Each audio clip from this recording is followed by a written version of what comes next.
لا إله إلا الله. لا إله إلا الله وعلى آله وبارك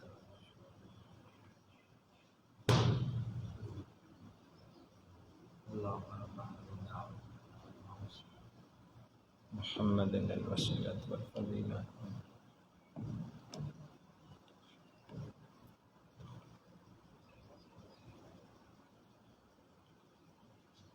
السلام علیکم ورحمۃ اللہ وبرکاتہ. ان الحمد للہ نحمده ونستعینه ونستغفره ونعوذ بالله من شرور انفسنا ومن سیئات اعمالنا.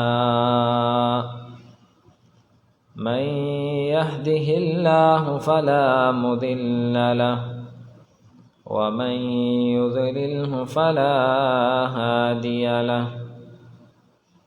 ونشهد أن لا إله إلا الله وحده لا شريك له ونشهد أن محمدا عبده ورسوله صلى الله عليه وسلم. وشر الأمور محدثاتها وكل محدثة بدعة وكل بدعة ضلالة والضلالة في النار. اللهم صل وسلم على نبينا محمد. يا أيها الناس اتقوا ربكم الذي خلقكم من نفس واحدة وخلق منها زوجها وبث منهما رجالا كثيرا ونساء. واتقوا الله الذي تساءلون به والأرحام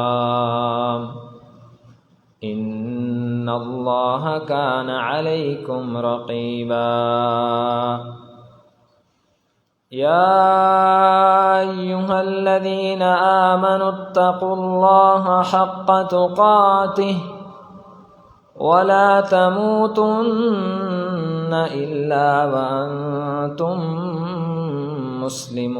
مسلمون. يا أيها الذين آمنوا اتقوا الله وقولوا قولا سديدا يصلح لكم أعمالكم ويغفر لكم ذنوبكم ومن يطع الله ورسوله فقد فاز فوزا عظيما. رب اشرح لي صدري ويسر لي أمري واحلل عقدة من لساني يفقهوا قولي. سب تعریفات اللہ احکم الحاکمین کی ذات کے لیے خاص ہیں. نبی محترم صلی اللہ علیہ وسلم کی ذات اقدس پر درود و سلام کے بعد احباب ذی وقار، اللہ کے دین اسلام کا سب سے ضروری اور اہم پیغام بھلا کون سا ہے؟ توحید. سب سے ضروری پیغام. ساری باتیں بعد میں ہیں، سب سے پہلی بات توحید ہے. لازم و ملزوم، جس کے بغیر کوئی گزارا نہیں ہے، کوئی چارہ نہیں ہے انسان کا اس کے بغیر، بلکہ اسلام کی اصل بنیاد ہی اللہ کی توحید ہے. ابھی ہم سب اللہ اکبر، مجھے بڑا اس بات پہ دکھ ہوا،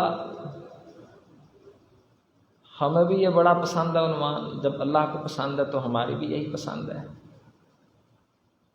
دکھ اس بات کا ہوا کہ ہمارا شمار لوگوں کو بتانے والوں میں ہوتا ہے، سیکھنے والوں میں، بتانے والوں میں۔ جب ہم جیسے عام لوگ بھی اور کسی قدر خاص اس موضوع اور عنوان کی طرف بڑھے تو یہ احساس ہونے لگ گیا کہ یار یہ چیزیں تو ہمیں بھی آج پہلی دفعہ پتہ لگی ہیں۔ انا للہ و انا الیہ راجعون۔ یہ بڑے دکھ اور غم کی بات ہے کہ ایک مسلمان کو سارے دین کا پتہ اور اس کے اندر توحید کی ابھی بھی کافی باتیں اسے نہ پتہ ہو۔ دکھ کی بات ہے، لمحہ فطری ہے کہ بھائی مسلمان ہونے کا دعویٰ کرتے ہو، رب کو ایک مانتے ہو، اس کی توحید کا پرچار کرتے ہو، موحد ہونے کا اعلان کرتے ہو معاشروں میں کہ ہم توحید والے ہیں، شرک کی نفی کرتے پھرتے ہو جگہ جگہ، الحمدللہ اچھی بات ہے۔ لیکن میرے محترم، میرے پیارے، تجھے خود بھی تو اللہ کی توحید کا پتہ ہونا چاہیے۔ یاد رکھیے کہ آپ سب احباب کے پاس یہ امانتیں ہیں جو میں آپ کے سپرد کرنے لگا ہوں۔ اللہ کے لیے یہ پیغام ہر جگہ پہنچائیے گا جہاں آپ کا بس چلے۔ یہ امانتیں ہیں، یقین جانیے گا، اور ایسی امانت ہے اللہ احکم الحاکمین بندے سے خود قیامت کے دن پوچھیں گے کہ بتاؤ جو علم آپ تک پہنچا اس پر عمل کتنا کیا؟ اللہ اکبر۔ کوئی جواب دے سکتا اللہ کے سوال کا؟ اتنے جلال والے عزت اور رب کے اس سوال کا ہم جواب دے سکتے ہیں؟ نہیں دے سکتے۔ تو کم از کم کوشش تو کرتے رہیں نا کہ اس کا حق ادا کرتے رہیں۔ یہ امانتیں آپ کے پاس بھائی، اگر ہم نے، آپ لوگوں نے، ہم نے ہی اللہ کی توحید کا پیغام لوگوں کو نہیں پہنچانا، پھر شرک میں اٹے ہوئے لوگوں سے کوئی خیر کی امید نہیں ہے۔ توحید کا لفظ اردو کے لفظ واحد سے سمجھ لے نکلا ہے، اور عربی کی گرامر کی روح سے مطلب اور معنی اس کا ہے ایک ماننا، واحد، ایک، اکیلا، یکتا۔ جیسے قل هو اللہ احد، اعلان کر دیجئے میرے نبی صلی اللہ علیہ وسلم۔ یہ آپ جیسے اور میرے جیسا اعلان نہیں ہے۔ ہزاروں اور لاکھوں کی تعداد میں بتوں کو پوجنے والوں کے درمیان کھڑے ہو کے، بیت اللہ میں 300 ساڑھے 300 بت رکھنے والوں کے درمیان کھڑے ہو کے، اپنے وڈیروں، سرداروں اور چاچوں اور جگیرداروں کے درمیان کھڑے ہو کے، جنہوں نے طرح طرح کے معبود بنا رکھے ہیں، اے محمد اعلان کیجئے قل هو اللہ احد، کہہ دیجئے میں تمہارے ان سب بتوں سے بری ہوں، میرا رب ایک اکیلا، کوئی شریک نہیں ہے اس کا۔ بھئی تھالی میں رکھ کے آپ کو ہمیں توحید مل گئی۔ جس گھر میں پیدا ہوا وہاں باپ کے پاس یہ نعمت تھی، اسلام تھا، معاشرے میں، خاندان میں، قبیلے میں چلتی چلتی آ گئی۔ بھلا آپ نے اور میں نے کوئی قدر چکائی ہے اس توحید کی؟ اللہ کی قسم اگر چکائی ہوتی نا، پھر آپ کی میری چیخیں نکل جاتی کہ یہ کتنی بڑی نعمت ہے۔ اور ہماری حالت یہ ہے کہ ہم نے اس عظیم نعمت کو، عظیم الشان نعمت کو پس پشت ڈال رکھا ہے۔ اگر یقین نہیں آتا تو ابھی آ جائے گا۔ میں آپ کو بتاؤں توحید کا مطلب کیا ہے۔ مطلب یوں سمجھیے، بلال رضی اللہ عنہ ایک غلام تھے، خریدے ہوئے غلام، منڈیوں میں بکے ہوئے، کمزور، معاشرے کے پسے ہوئے لوگوں میں شمار، مالک پکڑ پکڑ کے مار رہا ہے، زمین پہ گھسیٹ رہا ہے، کوئلے آگ کے اوپر لگائے جا رہے ہیں، پتھروں کے نیچے باندھا جا رہا ہے، اور اعلان کیا ہے؟ احد، اللہ پھر بھی ایک ہے۔ اعلان نہیں بدلا، جتنی مرضی مشقتیں اور مصیبتیں بڑھ گئی، اعلان ایک ہی ہے۔ جب ہم نے مان لیا کہ اللہ ایک ہے، پھر دنیا کی کوئی اذیت، کوئی تکلیف، کوئی سختی ان کو اس توحید سے ہلا نہیں سکی۔ یہ توحید ہے۔ اچھا ذرا یوں سمجھیے، ان الذين فتنوا المؤمنين والمؤمنات ثم لم يتوبوا فلهم عذاب جهنم ولهم عذاب الحريق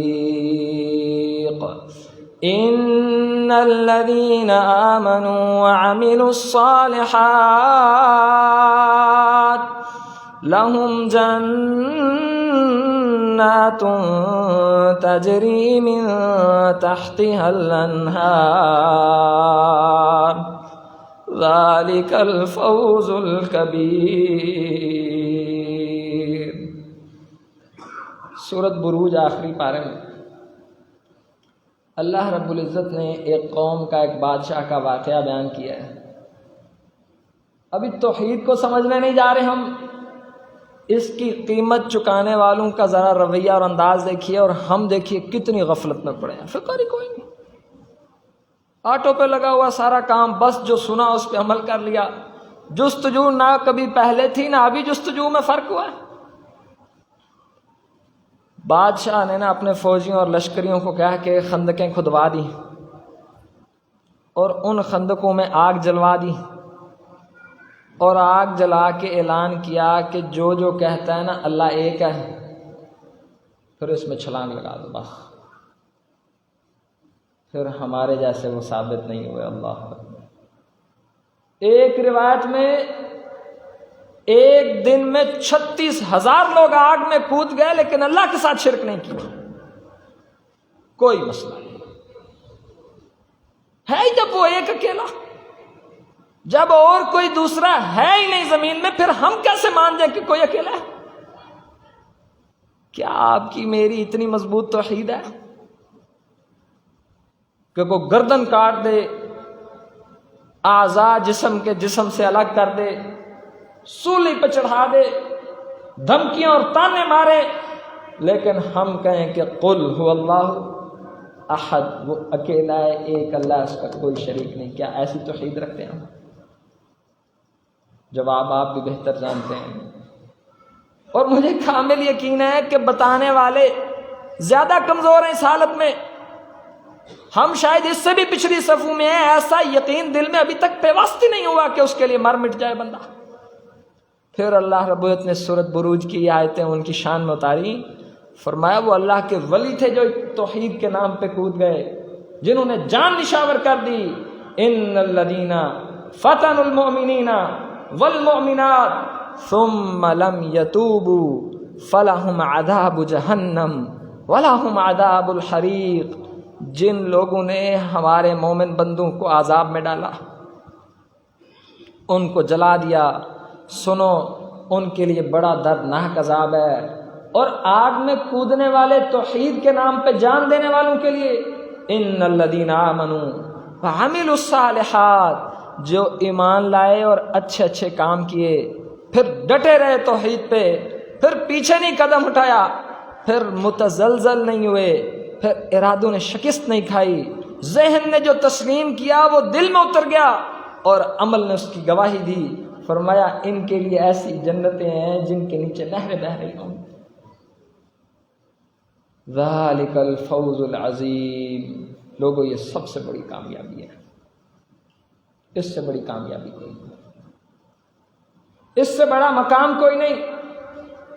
عزیز ساتھیو، یہ توحید کی ایک مختصر سی قیمت ہے جو ہم سے پہلے لوگوں نے چکائی، اور نبی علیہ الصلوۃ والسلام نے فرمایا لوگوں تم سے پہلے امتوں میں ایک شخص لایا جاتا، اس کو اللہ کی توحید کی وجہ سے، سب معبودوں کے انکار کرنے کی وجہ سے، آریاں اور چھریاں اور کینچیاں رکھ کے اس کے سر کے اوپر رکھ کے 2 ٹکڑے کر دیے جاتے، مگر وہ اللہ کے ساتھ شرک نہیں کرتے۔ تصور ہی ختم۔ یہ اللہ کی توحید ہے۔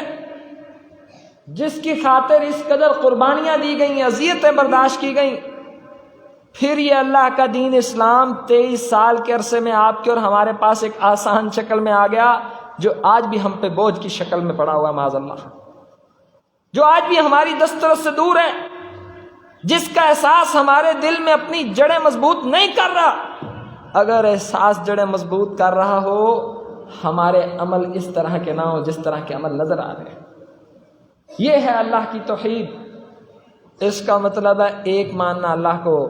اب سوال یہ ہے کہ اللہ کو کس چیز میں ایک ماننا، کس طرح ایک ماننا؟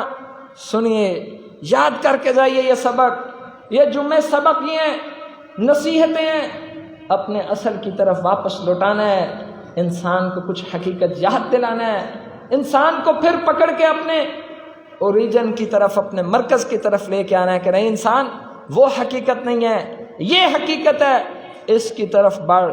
توحید کی 3 بنیادی اقسام ہیں، کتنی؟ اب سوچئے ذرا، جس بات نے مجھے بڑے غم میں ڈالا، کیا آپ سب میرے محترم بزرگوں اور بھائیوں کو معلوم ہے کہ توحید کی کون 3 اقسام ہیں؟ الا ما رحم ربی، الا ما رحم ربی۔ ابھی اسلام کے کسی چھوٹے مسئلے کا ذکر نہیں ہو رہا، اسلام کے سب سے اہم مسئلے کا ذکر ہو رہا ہے، توحید کا۔ 3 اقسام ہے، ذرا اپنے من میں ڈوب کے پا جا فراغ زندگی، میرا نہیں بنتا نہ بن، اپنا تو بن۔ بھائی اپنے دل سے سوال کرو کہ کیا میرے ان بالوں کی سفیدی آنے تک مجھے پتہ چل گیا توحید کی 3 قسمیں؟ اور یقین جانیے یہ کوئی 3 اقسام میرے رب نے لکھ کے قرآن میں نازل نہیں کی، آپ سے اور ہم سے پہلے لوگوں نے کتاب بینی کر کے اور عرق ریزی کر کر کے اللہ کے قرآن کو پڑھ کے، نبی کے فرامین کو پڑھ کے، ان میں سے نکال نکال کے ہمارے لیے پلیٹ میں رکھ دیا سارا کچھ کہ بھائی 3 قسمیں بس، ہم تو پکا پکایا کھانا نہیں کھا سکتے۔ اگر ہمیں قرآن پہ یہ محنت کرنی پڑتی، اگر ہمیں حدیث میں سے یہ اقسام نکالنی پڑتی، پھر شاید کہ بڑی دور کی بات ہو جاتی۔ 3 اقسام ہے توحید کی بنیادی۔ سب سے پہلی قسم ہے توحید ربوبیت، اللہ کو رب ماننا۔ الوہیت، جس کو رب مانے اس کی عبادت کرنا، یوں سمجھ لو۔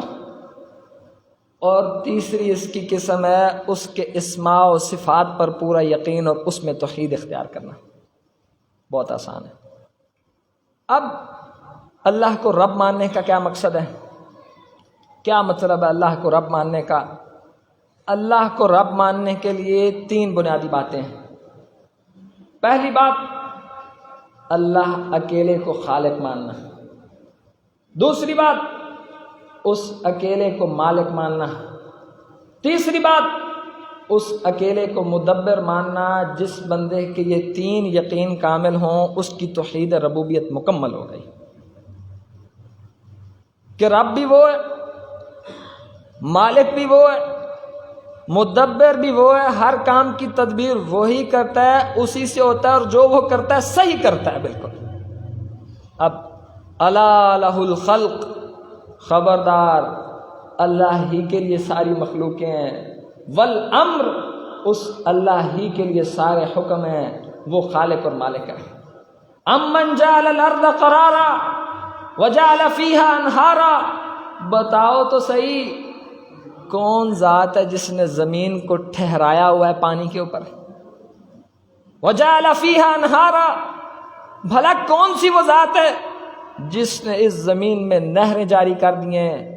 الذی خلق الموت والحیات لیبلوکم ایکم احسن عملا، وہ ہے تمہارا رب جس نے زندگی کو پیدا کیا اور موت کو پیدا کیا،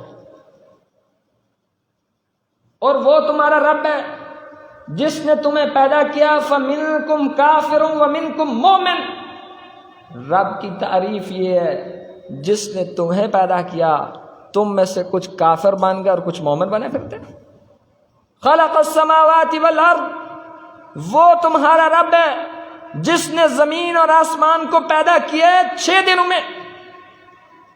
وہ تمہارا رب ہے جب کسی شخص کے دل میں یقین اتر جائے کہ خالق ہر چیز کا میرا اللہ ہے، ہر چیز کو پیدا اس نے کیا ہے، زمین و آسمان کی خلقت اس کی ہے، ہر بڑی سے بڑی چیز کا خالق بھی وہ ہے، ہر چھوٹی سی چھوٹی چیز کا خالق بھی وہ ہے، اس کی توحید اس معاملے میں مکمل ہو گئی۔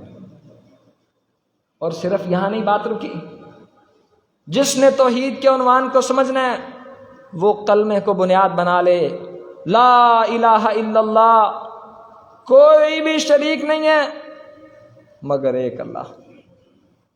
مشرکین مکہ نا نبی علیہ الصلوۃ والسلام کے پاس آئے اور کہنے لگے محمد صلی اللہ علیہ وسلم، میں ہر جمعہ آپ احباب کو اس کی طرف رہنمائی کرتا ہوں، جب پیارے نبی کا نام آئے تو اس میں سستی نہیں کرنی۔ ایک واقعہ آپ کو سناتا ہوں، ایک محدث کا نا شاگرد فوت ہو گیا۔ مجھے امید ہے کہ پہلے بھی آپ احباب بڑی فکر کرتے ہیں، لیکن انشاءاللہ اس کے بعد تو زندگی میں پورا اہتمام کریں گے کہ جہاں پیارے نبی کا نام آئے گا نا وہاں صلی اللہ علیہ وسلم۔ محدث کو نا رات خواب آیا، نبی علیہ الصلوۃ والسلام کا فرمان ہے کہ سچے خواب نبوت کا 40واں حصہ ہے، یہ کوئی ابس چیز نہیں ہے، اہمیت کے حامل چیز ہے۔ خواب آیا، کہنے لگا اپنے شاگرد سے کہ یہ بتاؤ کہ اللہ تعالیٰ نے آپ کے ساتھ کیا معاملہ کیا ہے؟ خواب میں بھی ان کو جنت جہنم کی فکر، یعنی چلتے پھرتے انسانوں کو تو آخرت کی فکر ہے، رات میں سوتے ہوئے انسان کو بھی یہی خواب آتے ہیں کہ آخرت میں کیا بننے والا ہے۔ اللہ اکبر۔ شاگرد کہنے لگا امام صاحب اللہ تعالیٰ نے مجھے بخش دیا ہے اور اپنی جنت میں داخل کر دیا، سبحان اللہ۔ کہنے لگے کیا وجہ بنی جنت میں جانے کی؟ او سنیے بھائیو سنیے، میرے نبی کی محبت کا انجام سنیے۔ کہنے لگے میرے رب نے مجھے اس لیے جنت دے دی ہے، میں جب بھی حدیث لکھتا تھا، پیارے نبی کا جب بھی نام لکھتا، 7 پینسل سے لکھتا تھا صلی اللہ علیہ وسلم، بس اس بات سے مجھے جنت مل گئی۔ اللہ اکبر۔ ایویں فرمایا میرے رب نے کہ تمہارا رب بھی درود بھیجتا ہے، مسلمانوں تم بھی درود بھیجو اپنے نبی پر۔ اس ایویں ہی ہفتے کے ایک دن جمعہ کے دن فرمایا کثرت سے درود پڑھا کرو۔ فرمایا بخیل اور کنجوس ہے جس کے سامنے میرے محمد کا نام لیا جائے صلی اللہ علیہ وسلم، اس کی زبان پہ درود جاری نہ ہو۔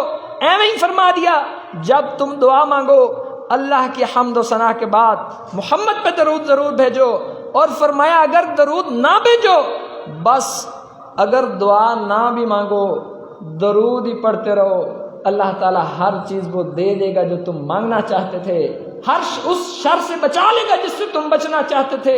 یہ درود کی اہمیت ہے صلی اللہ علیہ وسلم۔ اب یہ ہے جی اللہ کا خالق ہونا، اور صرف خالق ہونا کافی نہیں ہے، صرف اس توحید کا اقرار کافی نہیں ہے۔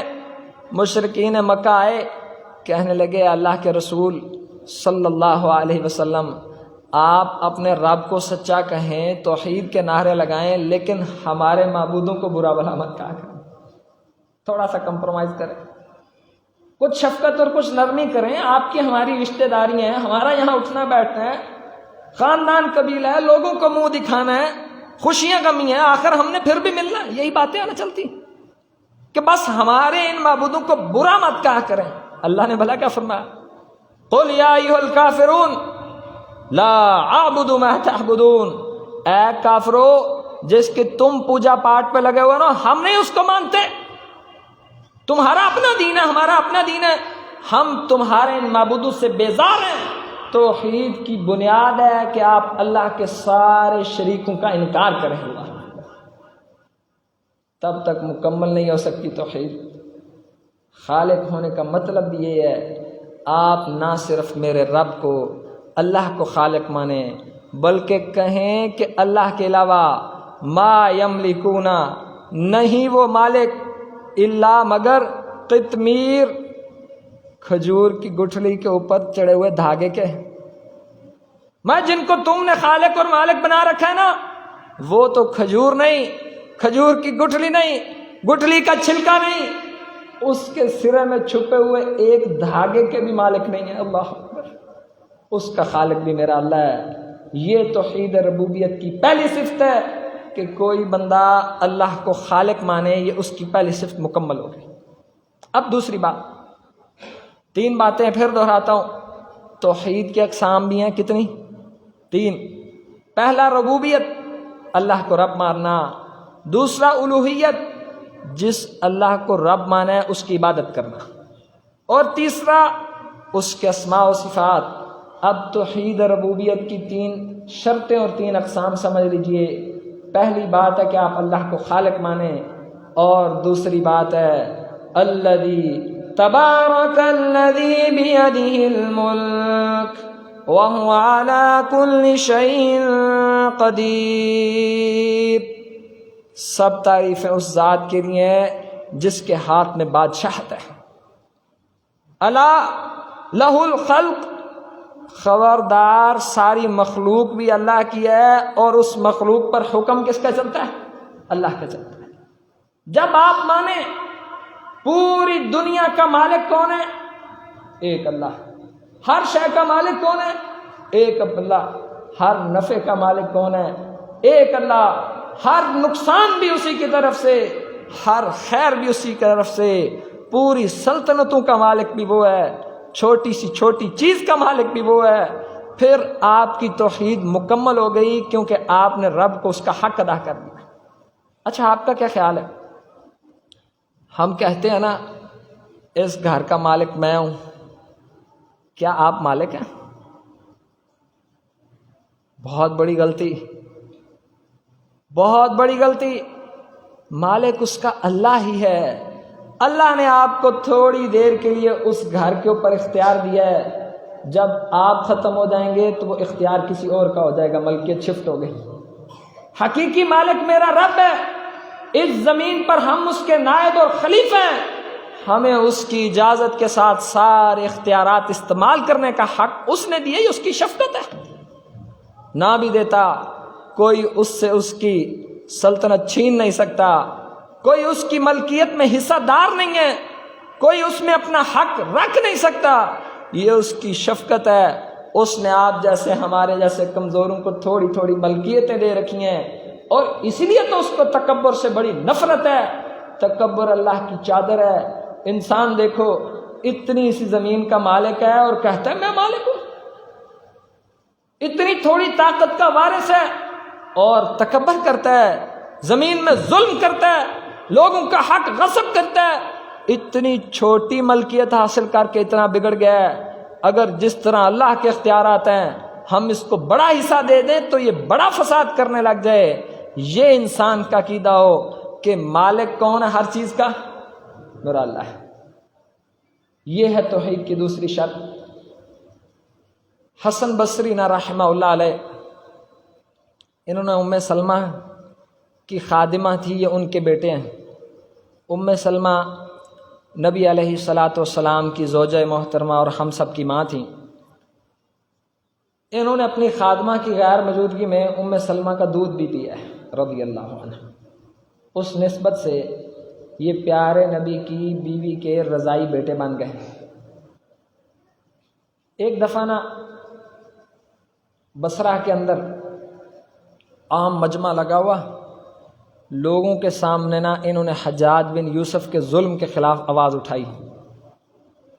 کو بندہ آیا کہنے لگا حسن بصری، تمہیں شاید اپنی اس تقریر کا انجام نہیں پتا کہ تمہارے ساتھ بعد میں کیا ہوگا۔ کہنے لگے میرے رب نے مجھے علم دیا ہے، اس علم کا تقاضا ہے میں لوگوں تک حق بات پہنچاؤں، ان کو ہر شر کے بارے میں آگاہ کروں، ظالم کو ظالم بولوں اور لوگوں کی رہنمائی کرتا رہوں۔ یہ بعد میں دیکھیں گے کہ اس کا انجام کیا ہے۔ میں آپ کو ساتھ ساتھ سمجھا رہا ہوں، شاید آپ بھی سمجھیں گے کہ کتابوں میں لکھی پڑھی باتیں توحید کی قسمیں، ایسی بات نہیں ہے۔ آپ مان کر تو دیکھیے اس توحید کی لذت اور چاشنی کو، آپ کو ساری دنیا سے غنی کر دے گی، ساری بہادریاں آپ کے دل میں نچھاور کر دیں گی، سب خوف آپ کے دل سے چھٹ کر رہ جائیں گے۔ حسن بصری نے اپنی گفتگو جاری کی۔ حجاج بن یوسف نے شام کو اپنے دربار پہنچا، اس نے اپنے سارے کمانڈر اور وزیروں کو اور ان سب کو بلا کے ان کی خوب کھنچائی کی. کہنے لگے نکمو کمینو، میری غیر موجودگی میں تمہاری اتنی جرت بھی نہیں تھی کہ ایک غلام کے بیٹے غلام کا بھی بیٹا غلام، اس نے میرے خلاف اتنی بڑی بڑی باتیں کر دیں اور شاہی حکم جاری کیا کہ جاؤ فوراً حسن بصری کو گرفتار کر کے لے کے آؤ. لو جی حسن بصری رحمہ اللہ علیہ گرفتار ہو کے دربار میں آ گئے. حجاج بن یوسف نے نا جلاد کو وہاں سے بلا کے رکھا ہوا تھا، تلوار اس کو دی ہوئی تھی. اب حجاج بن یوسف نے بھائی سنو توحید. جب حسن بصری اس کے دربار میں پہنچے نا مجرم اور قیدی بن کے، ان کی زبان حرکت میں آئی. اسی منظر نامے کو دیکھتے دیکھتے حجاج بن یوسف نے حسن بصری کو پاس بلایا رحمہ اللہ علیہ اور اپنے ساتھ تخت پہ بٹھا کے ان سے دینی سوال پوچھے اور تحفے تحائف دے کے واپس بھیج دیا. اللہ اکبر. اس دربار کا نا ایک بندہ بھاگتا گیا واپسی کا حسن بصری کے پاس. کہنے لگے امام صاحب آپ کو شاید پتہ نہیں ہے کہ آپ کس وجہ سے یہاں پہ لائے گئے اور یہاں کیا حشر اور نشر ہونے والا تھا، کیا منظر نامے یہاں لکھے جانے تھے آج تاریخ میں. کہنے لگے میرا آپ سے سوال ہے، جب آپ دربار میں آئے آپ کی زبان حرکت کر رہی تھی، یہ بتائیں پڑھا کیا تھا؟ اللہ اکبر. کہنے لگے میں نے پڑھا تھا یا اللہ سارے دلوں کا مالک کون ہے؟ تو اکیلا مالک ہے. اللہ جس طرح تو نے ابراہیم علیہ السلام کے لیے آگ کو سلامتی والا بنا دیا، یا اللہ حجاج بن یوسف کے دل سے میری نفرت اور بغض، غصہ اور عناد ختم کر کے اس کو ٹھنڈا کر دے. پھر میں جس کو مالک مانتا تھا اس مالک نے کر دیا اور تمہاری آنکھوں نے دیکھا. اللہ اکبر. یہی واقعہ ہوا وزیر ساتھیوں، یہی واقعہ. آج توحید بھی مثالیں دے دے کے سمجھانی پڑتی ہیں امت کو. شاید ایسا نہ ہو کہ امت کہے کہ اللہ کو مالک ماننے میں کیا ہوتا ہے.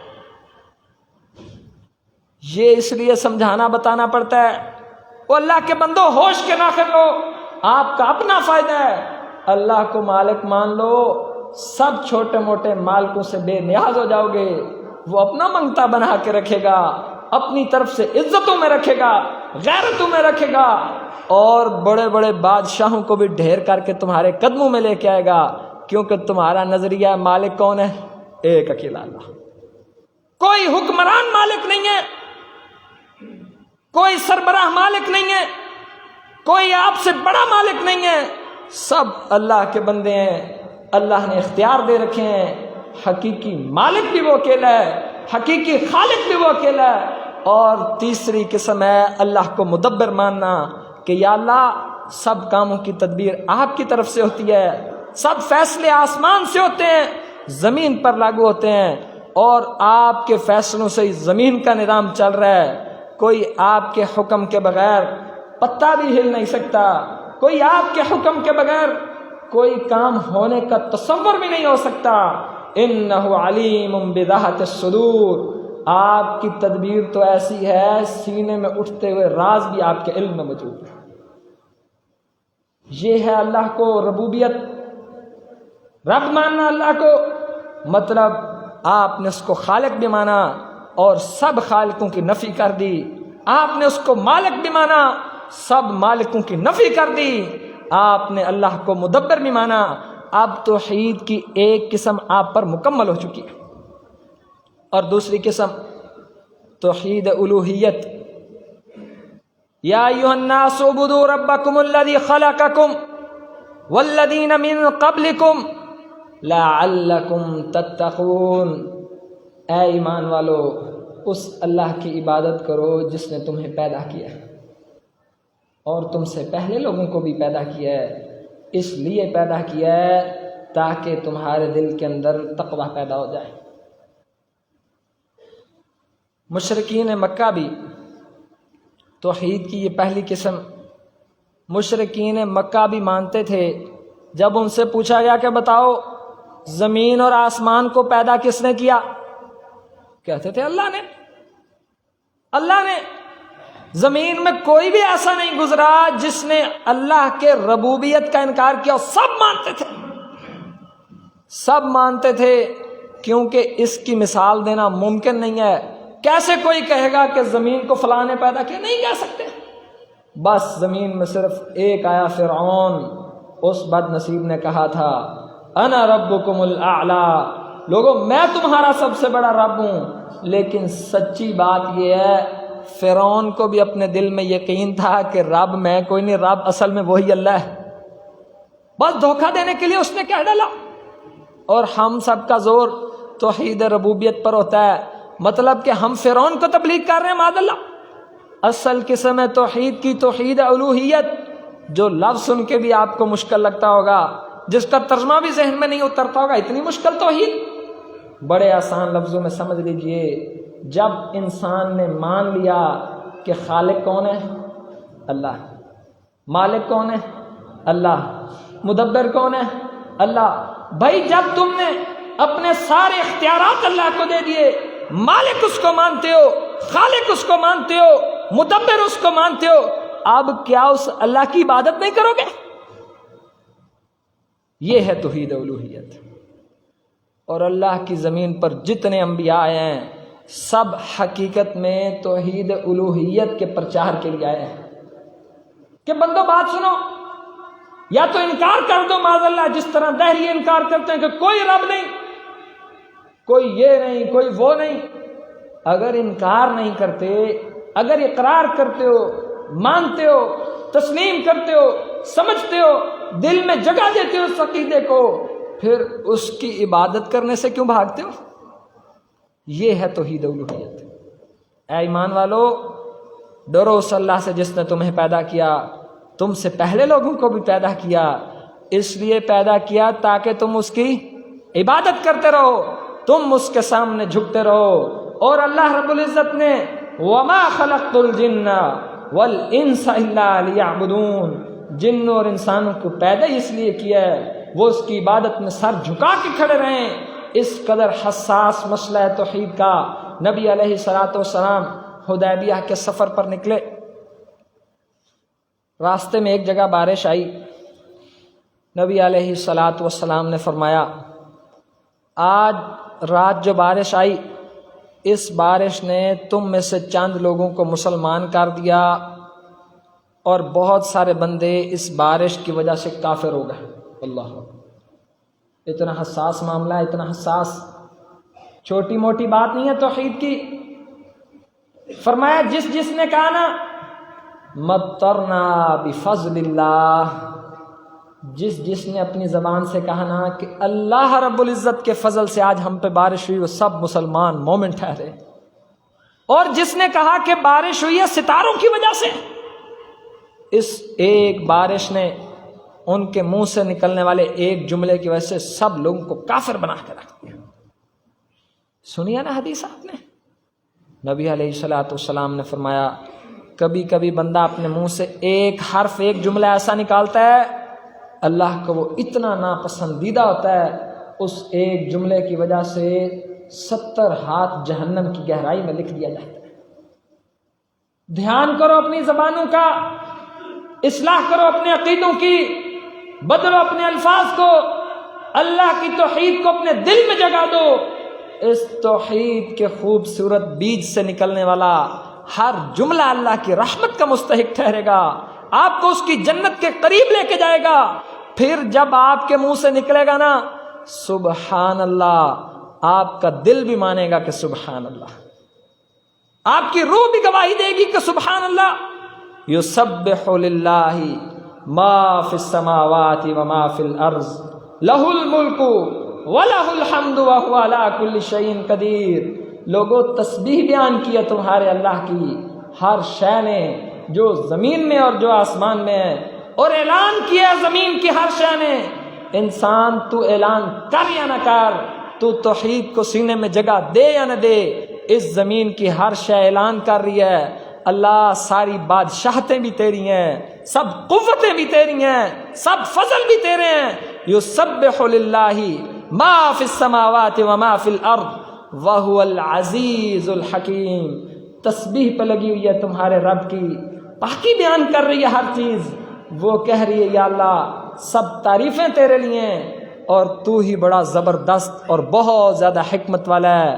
ہر چیز اللہ کی صفت بیان کر رہی ہے، ہر چیز اس کی کبریائی پہ لگی ہوئی ہے، بس انسان کو اختیار تھا شرک کی دلدل میں پھنس جائے یا توحید کی نعمت کو سینے سے لگائے۔ اب اس نے اپنے لیے جو مناسب سمجھا وہ کر رہا ہے، اس کا انجام آخرت میں بھگتے گا، اس کی سزا آخرت میں دیکھے گا۔ اور توحید کی آخری قسم ہے توحید اسماء و صفات،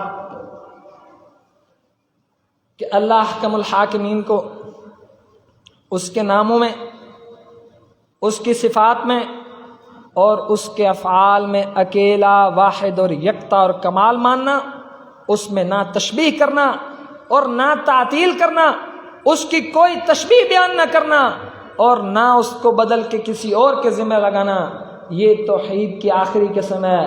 جس کی یہ پوری ہو گئی انشاءاللہ اللہ کے حضور وہ توحید والا ٹھہرے گا، پھر اس کے مطابق ہی زندگی گزارے، یہ نہیں اللہ کو ایک مانے، اس کو معبود اور یکتا اور اکیلا اور تنہا مانے، اوروں سے بھی ڈرتا پھرے، چھپ چھپ کے اوروں کے وسیلے دیتا پھرے، چھپ چھپ کے اوروں سے نفع اور نقصان کی حاجتیں رکھتا پھرے، یہ کمزور توحید والا ہے۔ اس کے دل میں توحید پیوست نہیں ہوئی، جب پیوست ہو جائے گی، نبی علیہ الصلوۃ والسلام ایک درخت کے نیچے لیٹے ہوئے، دشمن آ گیا، اس نے تلوار اتار کے کہنے لگا محمد اب صلی اللہ علیہ وسلم اب تلوار میرے ہاتھ میں ہے، یہ بتاؤ آپ کو اب مجھ سے کون بچائے گا؟ میں اللہ بچائے گا۔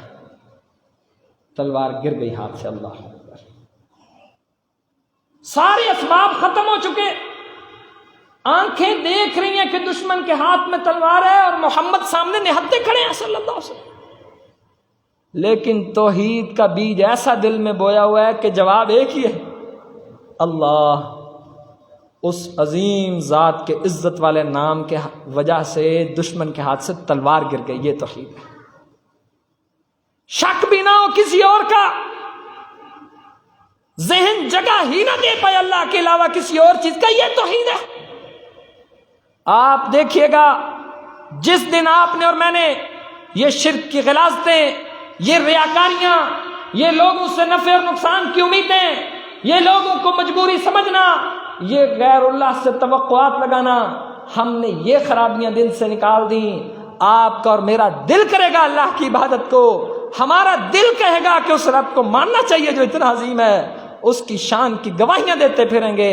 عزیز ساتھیو، یہ امانتیں تھیں جو میں نے آپ کے سپرد کر دیں، اب آپ جانیں، آپ کا کام جانیں، یقین جانیے یہ پیغام ہر شخص تک پہنچائیے، کوئی پتہ نہیں آپ کا یہ پیغام کسی بندے تک زندگی میں پہلی دفعہ پہنچاؤ، وہ توحید کو تھام لے، اللہ تعالیٰ اسے اس توحید کی وجہ سے معاف کر دے، وہ آپ کے لیے اور میرے لیے بھی جنت میں جانے کا سامان بن جائے گا۔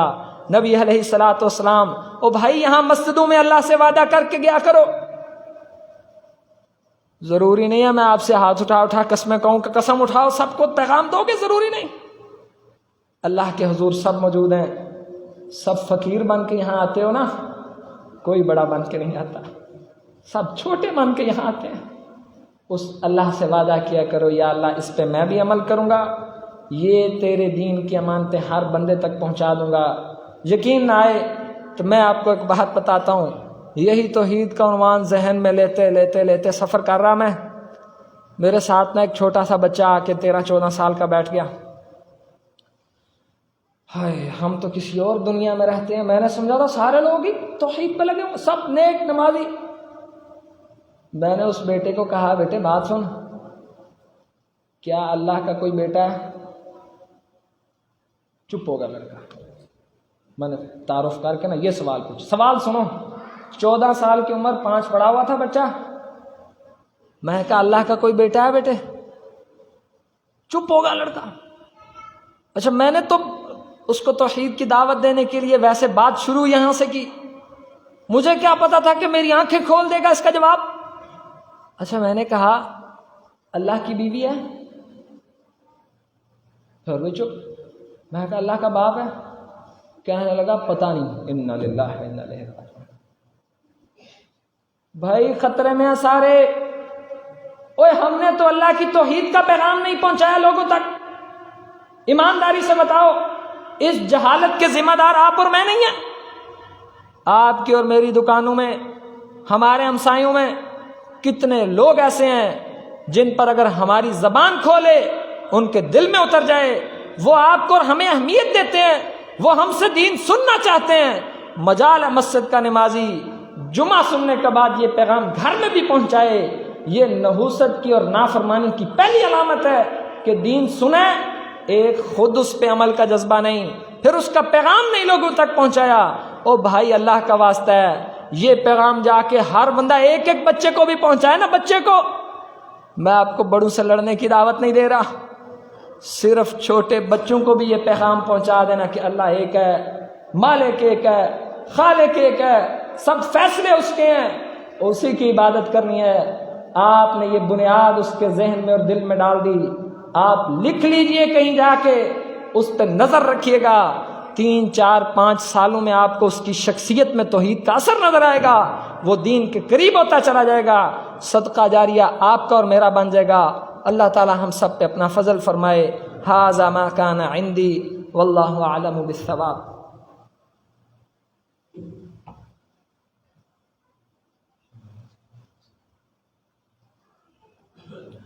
ان الحمد للہ نحمده ونستعینه ونستغفره ونعوذ باللہ من شرور انفسنا ومن سیئات اعمالنا من يهده الله فلا مضل له ومن يضلله فلا هادي له ونشهد ان لا اله الا الله وحده لا شريك له ونشهد ان محمدا عبده ورسوله صلی اللہ علیہ وسلم.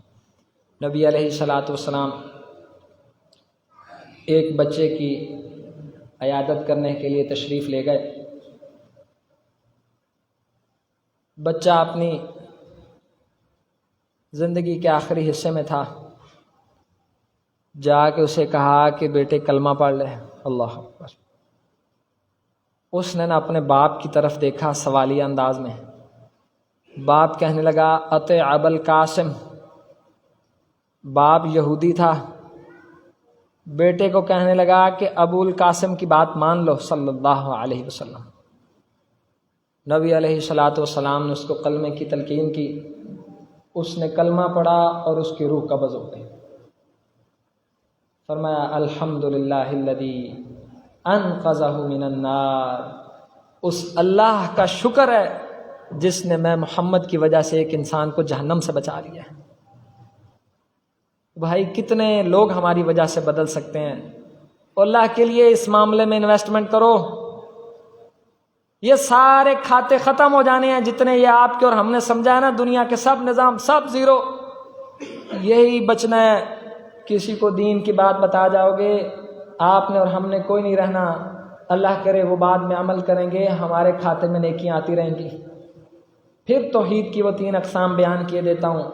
اور گزارش ہے جو احباب لیٹ آتے ہیں اپنا نقصان کر رہے ہیں.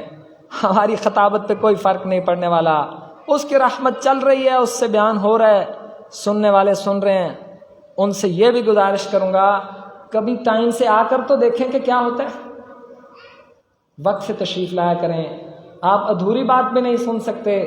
پھر جب سننا بھی ادھورا ہے تو عمل بھی ادھورا. ادھورے عمل کی اللہ کو ضرورت کوئی نہیں ہے. نبی علیہ الصلوۃ والسلام نے فرمایا انا اغنى الشرکاء. لوگوں اللہ کہتے ہیں کہ میں اپنے شریکوں سے غنی ہوں. مجھے جو عمل چاہیے 100% چاہیے خالص. یہ رلا ملا کام نہیں چاہنا. 3 وقت کے نمازی، آدھے مسلمان، 2-4 باتوں پہ عمل اور 3-4 پہ کوئی نہیں. یہ اللہ کو چاہیے ہی نہیں. اللہ کو خالص اور پکے بندے چاہیے. توحید کی 3 اقسام ہیں. ربوبیت 1، الوہیت 2، اسماء و صفات 3. توحید ربوبیت کا کیا مطلب ہے؟ اس کا مطلب 3 جملوں میں سمجھ لیجئے. خالق کون ہے؟ اللہ، ایک مطلب. مالک کون ہے؟ اللہ، دوسرا مطلب. اور سارے کاموں کی تدبیر کرنے والا مدبر کون ہے؟ اللہ. یہ توحید ربوبیت مکمل. اب ہے الوہیت. کہ جس کو خالق اور مالک اور مدبر مانتے ہو اس کی عبادت کرنا. یہ دوسرا سٹیپ ہے توحید کا. اس کا مطلب ہے جو بندہ نماز میں ڈنڈی مارتا ہے اس کی توحید پوری. اور اللہ نے کہا وَأَقِیمُوا الصَّلَاةَ وَلَا تَکُونُوا مِنَ الْمُشْرِکِینَ. لوگوں نماز پڑھو اور مشرکوں میں سے مت ہو جاؤ. نماز چھوڑنا شرک بھی ہے اور کفر بھی. یہ دوسری قسم ہے. اور تیسری قسم ہے توحید اسماء و صفات. اللہ کے ناموں کو، اس کی صفات کو، اس کے افعال پر کما حق ہو عمل کرنا. اللہ تعالی ہم سب کے دلوں کو توحید خالص سے بھر دے. اللہم اعز الاسلام والمسلمین، اللہم اذل الشرک والمشرکین، اللہم دمر اعداءک واعداء الدین. اللہم ارحم على حالنا ولا تنظر إلى سوء أعمالنا. ربنا تقبل منا إنك أنت السميع العليم وتب علينا إنك أنت التواب الرحيم. وصلى الله تعالى على النبي الكريم.